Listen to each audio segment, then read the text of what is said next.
r/ask Reddit. What knowledge might save your life one day?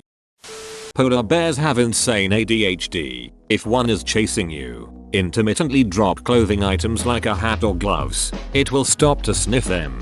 Normal prey animals don't shed whole pieces of themselves. The bear will be perplexed. Saw on Reddit somewhere else.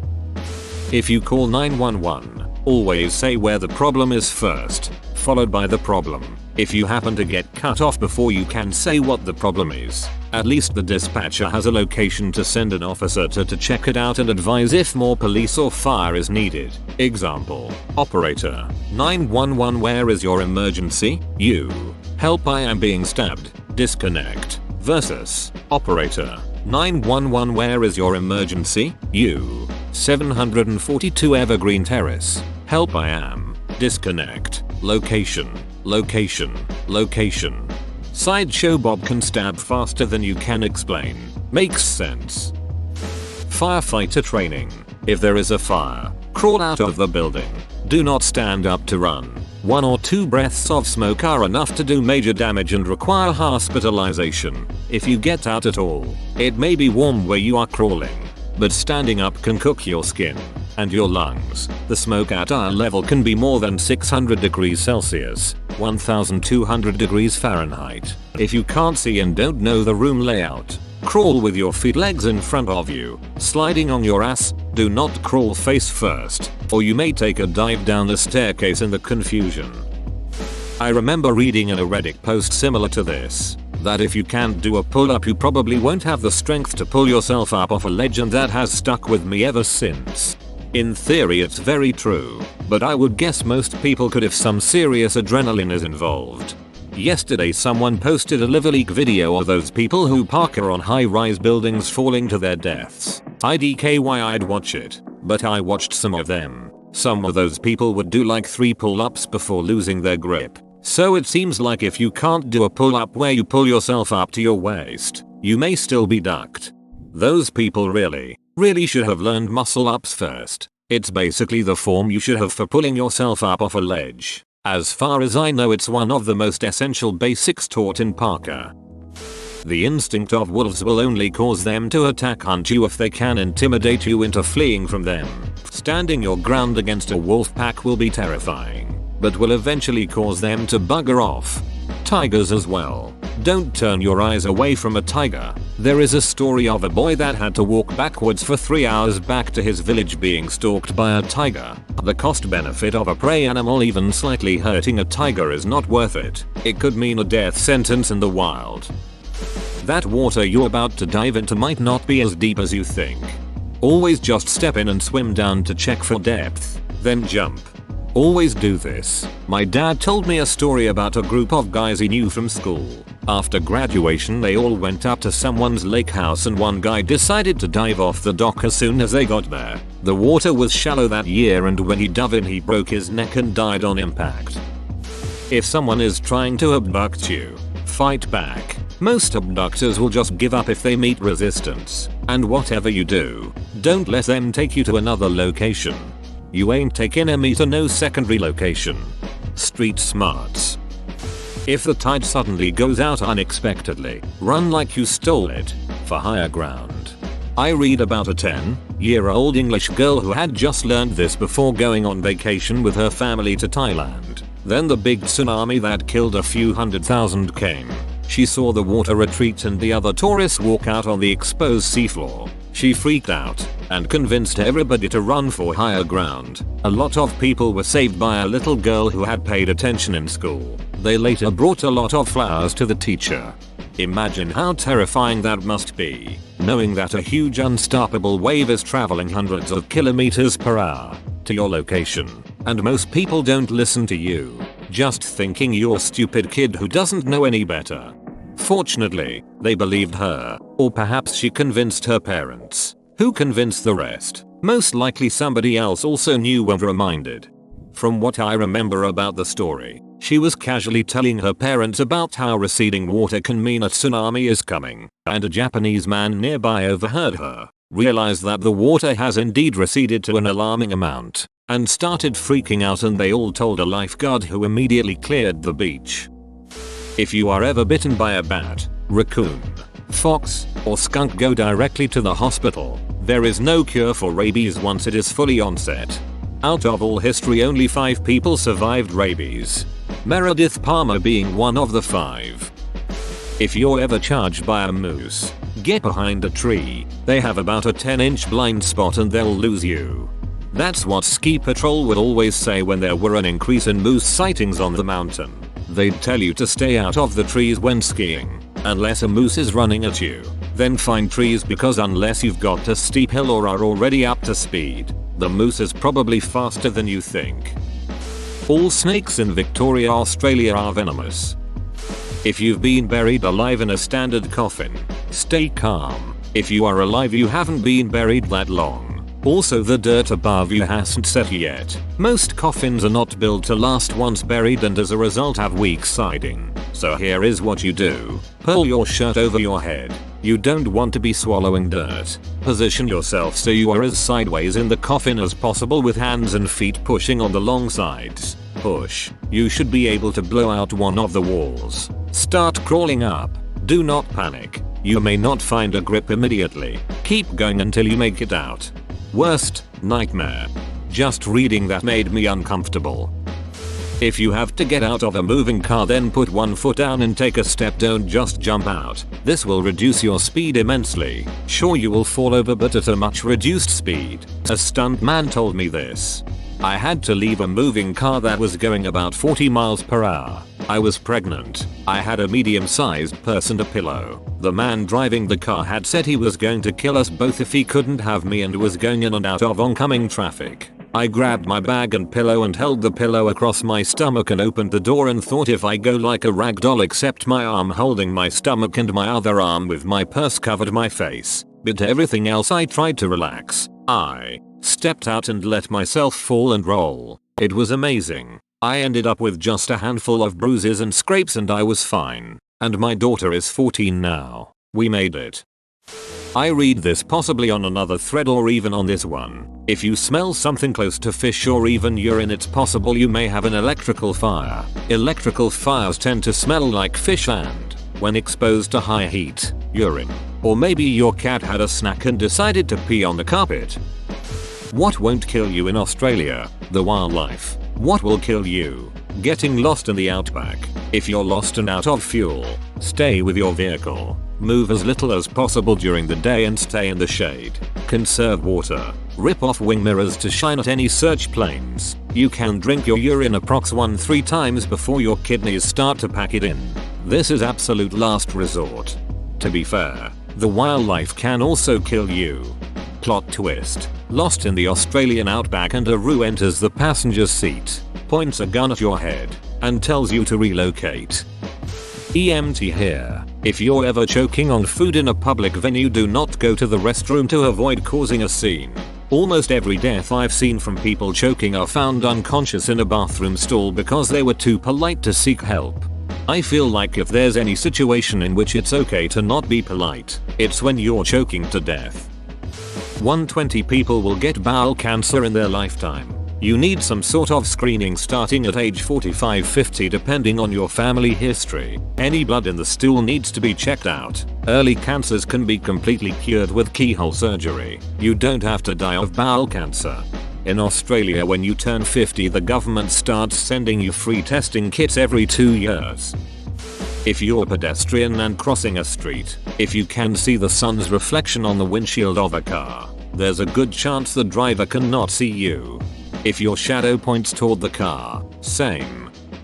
If you've been carjacked and the carjacker tells you to just drive, take whatever chance you get to wreck. At minimum, you're getting emergency services involved, meaning it's more likely they'll be caught, and there's a chance you'll incapacitate or even kill the carjacker. Of course, there's also a chance that you might not survive, but if they're taking you to a second location, odds are you weren't going to come back anyway. You don't even need to wreck. I doubt carjackers put on their seatbelts, and if they do, just push the release button before you up the speed, jam the brakes and watch that mother ducker fly through the windscreen. If you're alone and start choking with nobody around to give you the Heimlich, You can give yourself the Heimlich by using the back of a chair, or similar objects like the sidearm of a couch or whatever. Forcefully throw your stomach over the back of the chair a few times. Try to mimic the motion of the Heimlich. Push in above the belly button, then up, kind of like a J motion. I always try to remember this, but anytime I think I'm slightly choked, this logic goes out the window. The last time this was asked, I actually read something that later, at the very least, saved my ass. Don't try to put out a grease fire with water. You must smother it. I have an ABC fire extinguisher in the kitchen and one by the outside grill. Everyone should have at least one in the house. If you fall into cold open water, resist the urge to swim and try to float until the onset of panic subsides. Once you have your breathing under control, you can then start to swim to safety. By doing this, you will not hyperventilate and avoid potentially drowning. Contrary to common myth, you can file a missing persons report before 24 hours have passed. Putting it off a day because they went missing that night could very easily be the difference between them being found or not. Maybe not your life, but everyone should have basic first aid CPR training if possible. My dad collapsed on Saturday morning when he got up to go to the toilet, and neither me or my mum know basic first aid or CPR. The ambulance took 8 minutes to arrive and we only live 4 streets away from the depot. Luckily he came to, but there was a point where he stopped breathing. If he continued to not breathe, 8 minutes would be too late. Please learn and hope you don't need it, instead of needing it and not knowing. If your car is going underwater, an electronic roll down button will work regardless of the water pressure outside the car, but a manual handle is much more difficult. You also won't be able to open the door. It's better to have something in the glove box, like an ice scraper, to break the glass with. Mythbusters did a whole thing on it. That episode saved a woman's life. She wrote to them to tell them, and Adam Savage cried knowing he'd helped to save a life. Mythbusters saved my life. Or at least my house. I was an early teen and was cooking bacon. The pan caught fire, but I had just watched the episode where they put water on a grease fire and it makes it way worse. If I hadn't have watched that episode, I would have probably thrown water on it and it would have been no bueno. When you go into a building, look for an exit that is not the one you used to come in. In an emergency, most people will head out their original exit, but you will head out of the exit less traveled, and it may make all the difference. A friend who grew up in a rough neighborhood taught me this one. If you're on a bus and robbers get on, you have a chance of not having your stuff taken or being bothered at all if you pretend to be asleep. For all that it's scary for the passengers when 1 or 2 duckers with guns climb on a bus, it's also stressful AF for the robbers. They have to keep their eyes on a lot of people at once to prevent anyone from calling the police, prevent the driver from signaling distress somehow, and prevent all passengers from reacting in dangerous ways. If you're asleep, that's one person less for a robber to manage, so they may not bother to wake you up and have another wild card to deal with, just to get your phone and wallet. If the robbers get on and every single passenger is asleep, they may decide not to bother at all, depending on how widely the bus driver is grinning at them and how warmly it welcomes them into its domain. If you are in danger or in need of help in a public place, it's almost always a bad idea to just yell help. It's more important to be specific. Pointing at someone and telling them to call 911 will be more effective. The bystander effect can be a real beach sometimes. I tell my kids to break windows if someone is attacking them or the like. Yelling help may not get cops, breaking windows will. I'll gladly pay for windows to keep my kids safe. I can't replace my kids. Direct pressure on bleeding is always the first step. On mobile, so no good link, but a Stop the Bleed class is a great way to learn more and practice things like applying a tourniquet. Search for one in your area, usually only an hour long or so. If you're taking blood thinners, you should know they increase the risks of bleeding. You should watch out for signs of bleeding like pallor, breathlessness, multiple rash, bleeding gums or nose, red urine. If you accidentally cut yourself, take great care of the cut. You could bleed out if you don't. At the pharmacy today, a regular patient died because she got a cut on her leg while gardening, but didn't think much about it. But because she was on blood thinners, she bled out during the night. Wear a helmet. Wear a seatbelt. It may not be cool, but you're more fragile than you led yourself to believe. I've lost 3 friends because of these. Don't be a statistic, please. There's someone that would miss you and think I just wish they had put a helmet seatbelt on. If you're being followed, quickly try and hug someone nearby and whisper in their ear the situation quickly. Most people will just pretend to know you to keep you safe. When touching something electrical, use the back of your hand. Using your palm on, say, a live wire will cause your hand to grab it and you be unable to let go. As an electrician, just don't grab electrical things at all. Let me do it instead. Bears can climb trees, but have trouble running down hills as they gain too much speed. If you're being chased by a bear, head for a hill rather than up a tree, or, better yet, know the signs of the bear and have bear spray if you know, like wandering around where there are bears. Keep a 360 of your surroundings as you drive. Heck, period, when you're out and about, but especially while driving. I was at a 4-way stop. My red light turned green. I looked left before I moved. There's a dude going 60 in a 30. The dude behind me starts honking and acting like "F you, what are you doing?" The speedster flashes by a moment or two into his fit, and I see him in my mirror act so apologetic, waving sorry and all that, thanking me cause he or I would been ducked had I just not looked. Blindfold yourself and try to find the way out of your own house. You will be surprised how hard it is to find the stairs, etc. Practicing this once every 3 months will allow you to find your way out in case your house is filled with smoke from a fire, which can happen inside a minute. I don't turn on the lights at night when I go drink some water. Does this count? If you ever fall, get pushed down from the platform onto the rails at a subway station, try to roll under the platform. Many stations have space there, like little overhang, for exactly that reason. Well, my country sure want people to die that way. They've got space under there but have blocked it up with a big metal fence. Swimming. No, seriously, if you live in a country with lots of rivers, lakes and bridges, swimming is rather important. Or even if you're in a completely landlocked area, it's still a great life skill to have in case you go to a pool or beach anywhere. Water can look both shallow and calm while being exactly none of those things. When you cut yourself as a kid, your parents always washed and cleaned the wound and put antiseptic on it before putting a plaster, band-aid, on it. They did it for a very good reason, and one should always treat every cut, no matter how superficial, with the same degree of care, because one should never duck around with sepsis. If you ever are kayaking and become pinned upside down, swim down deeper into the water to escape the kayak. You may not be able to flip it over. If you're first in line at an intersection, look both ways before going when the light turns green. You never know when someone is going to run a red light. If you kill a bee, a bunch more will come to that specific area, so it is a good idea to leave from there. Beekeeper here. For honeybees, it's a sting that attracts them. If you get stung, they release a pheromone that tells the other bees to sting the same place. Cover the spot with your hand or rub it with something that has a strong smell, just not something that smells like banana. The chemical that makes the banana smell is the same as bees' alarm pheromone. If you smell bananas when you're working your bees, you've upset them. Never use bleach and ammonia-based cleaning products at the same time in the same room.